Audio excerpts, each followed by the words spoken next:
بسم اللہ الرحمن الرحیم۔ شروع کرتا ہوں اللہ کے نام سے جو بڑا مہربان اور نہایت رحم والا ہے۔ بغداد کی ایک سنہری صبح تھی۔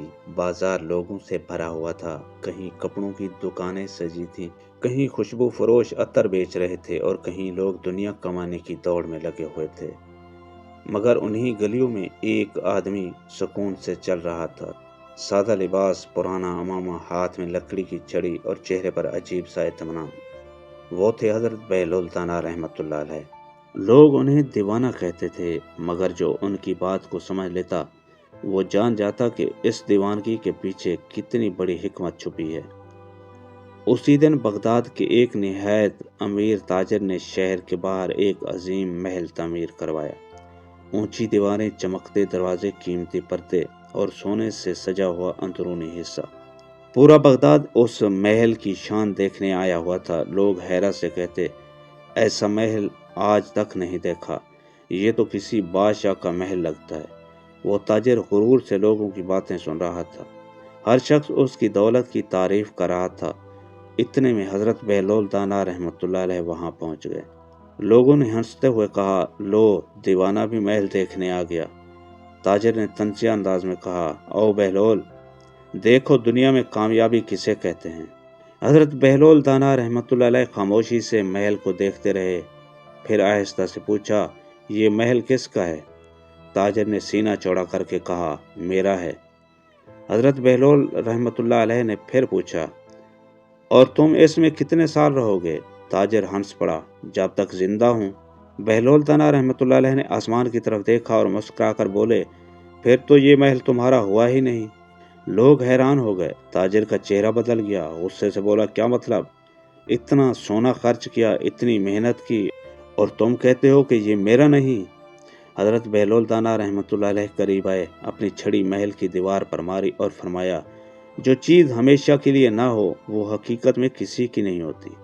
فضا خاموش ہو گئی، مگر بہلول تانا رحمۃ اللہ علیہ ابھی رکے نہیں۔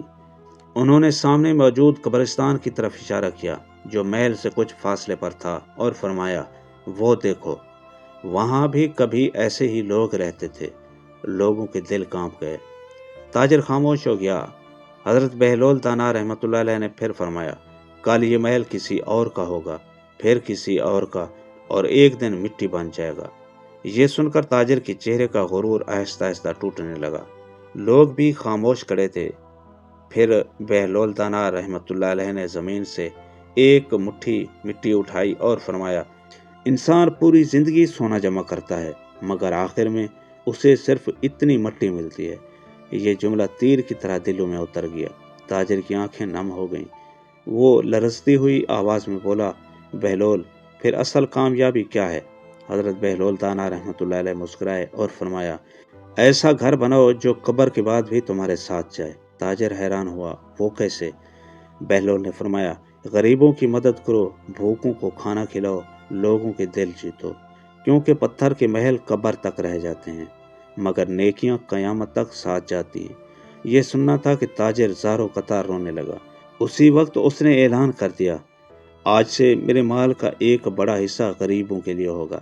لوگ حیرت سے حضرت بہلول تانا رحمۃ اللہ علیہ کو دیکھ رہے تھے۔